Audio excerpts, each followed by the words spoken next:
Audio Jungle.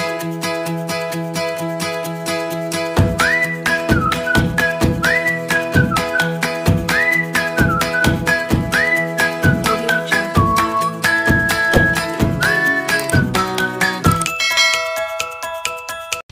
Assalamualaikum warahmatullahi wabarakatuh.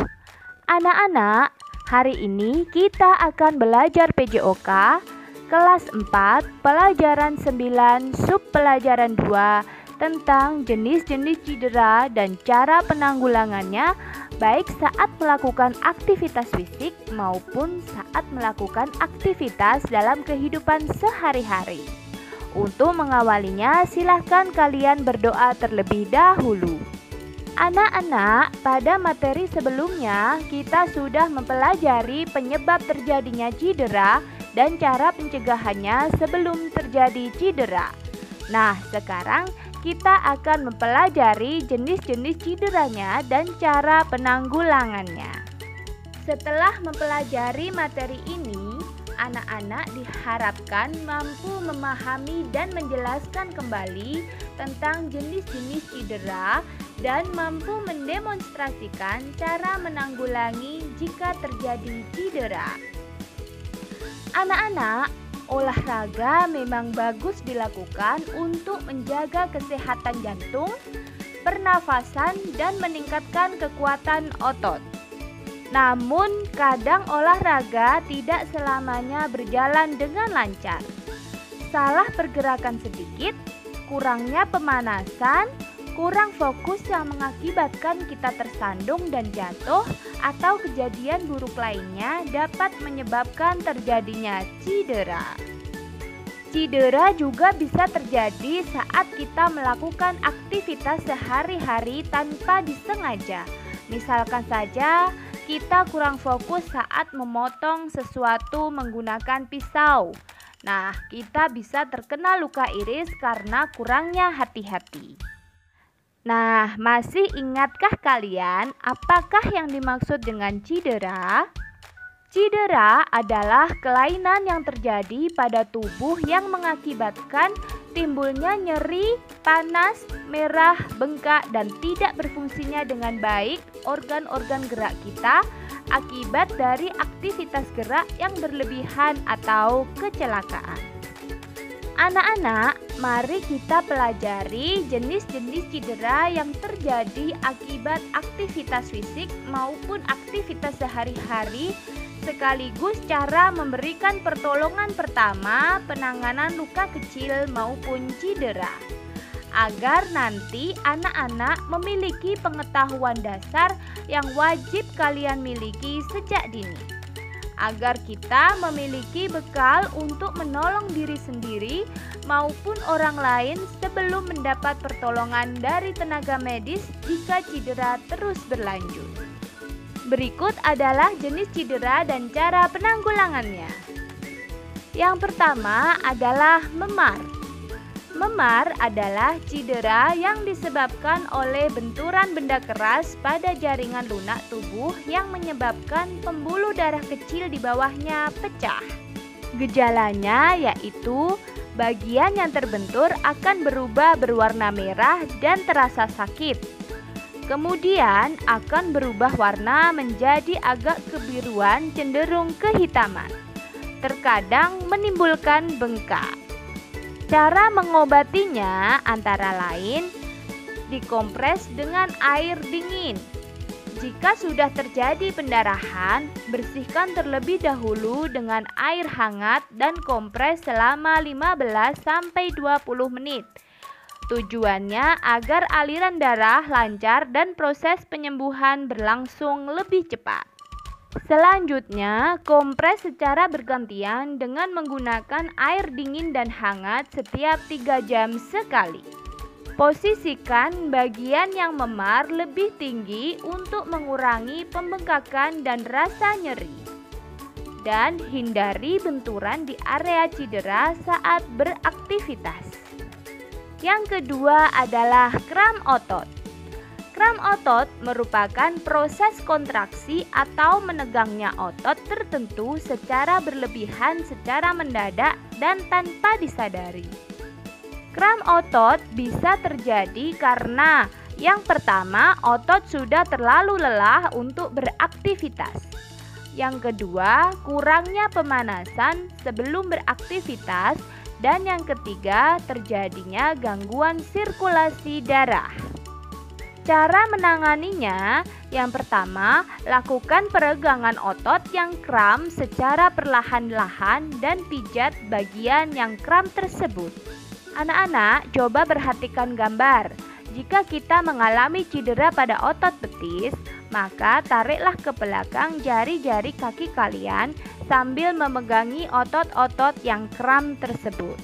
Cedera yang ketiga adalah lepuh. Pernahkah kalian memakai sepatu yang kekecilan? Bagaimana rasanya? Apakah kalian nyaman pada saat digunakan untuk beraktivitas? Kita pasti kurang nyaman saat memakai sepatu yang kekecilan pada saat melakukan aktivitas. Karena kaki kita akan terasa sakit dan akhirnya terdapat benjolan yang berisi cairan bening di bagian belakang kaki kita. Nah, itulah yang dinamakan dengan lepuh. Lepuh juga bisa terjadi jika kita terkena cairan panas yang berlebihan. Cara menanggulanginya, yang pertama, jangan pernah untuk memecahkan benjolan secara sengaja biar tidak terjadi infeksi. Yang kedua, kompres dengan air yang bersih biar terasa dingin. Tapi jangan menggunakan air es karena akan semakin memperparah benjolan tadi. Setelah dibersihkan, keringkan dan balutlah dengan longgar menggunakan perban. Lakukan hal yang sama meski cedera lepuh pecah. Cedera yang keempat adalah terjadinya luka. Luka adalah rusaknya atau terputusnya jaringan lunak yang berada di bawah permukaan kulit. Contohnya yang pertama seperti luka lecet yang terjadi karena pergesekan dengan benda keras sehingga menyebabkan permukaan kulit terkelupas.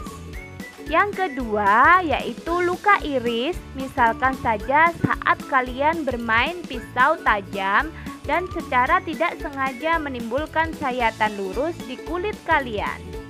Yang ketiga adalah luka robek, terjadi karena benda yang tidak terlalu tajam yang akhirnya menimbulkan sayatan yang bentuknya tidak teratur. Luka tusuk terjadi karena tusukan benda runcing. Lukanya relatif sempit tetapi dalam. Cara mengobatinya yaitu bersihkan luka dengan air bersih dan obat antiseptik. Jika lukanya besar, maka tutup luka dengan menggunakan kasa steril, plester atau bisa juga dengan perban. Cedera yang kelima yaitu mengalami pendarahan. Terjadi karena pecahnya pembuluh darah karena benturan benda keras saat terjatuh. Contoh pendarahan yaitu pendarahan pada hidung. Pertolongan pertama yang dilakukan yaitu penderita didudukkan untuk menghentikan pendarahan. Pencet batang hidung ke arah bawah selama kurang lebih 5 menit, sementara bernafas melalui mulut. Lalu bersihkan dulu dari bekas darah dan kompres dengan air dingin untuk membantu memperlambat pendarahan. Yang kedua yaitu pendarahan pada mulut. Cara menanganinya yaitu tekan bagian yang terjadi pendarahan lalu kompres menggunakan air dingin. Cedera yang keenam yaitu pingsan. Pingsan adalah hilangnya kesadaran sementara secara tiba-tiba dan bisa menyebabkan terjatuh. Berdasarkan jenisnya, pingsan ada 2 macam. Yang pertama, pingsan biasa. Pertolongan pertama yang bisa dilakukan yaitu baringkan pasien di tempat yang teduh. Posisikan kepala lebih rendah daripada badan. Lalu longgarkan pakaian dan ikat pinggang. Kompres kepala dengan air dingin dan oleskan atau rangsang hidung dengan menggunakan wewangian misalkan minyak kayu putih. Pingsan yang kedua yaitu karena cuaca. lakukan hal yang sama dengan pingsan biasa. Namun setelah penderita sadar, berikan air garam yang dingin dengan perbandingan 1 gram untuk 1 liter air. Tujuannya adalah untuk membantu mengembalikan kembali kondisi tubuh yang terdehidrasi. Anak-anak, silahkan kalian pahami tentang jenis-jenis cedera dan pertolongan pertama yang harus dilakukan jika cedera terjadi. Jangan pernah takut untuk berolahraga karena olahraga sangat baik untuk meningkatkan kebugaran jasmani kita. Namun berolahragalah sesuai dengan kemampuan kalian dan ingat selalu untuk memperhatikan upaya-upaya yang harus dilakukan sebelum cedera terjadi. Dan yang paling penting dan tidak boleh dilupakan adalah selalu berhati-hati saat berolahraga dan lakukan pemanasan secara maksimal terlebih dahulu. Demikian tadi materi PJOK kali ini. Semoga bermanfaat dan jangan lupa untuk dipelajari kembali. Salam hebat, salam semangat.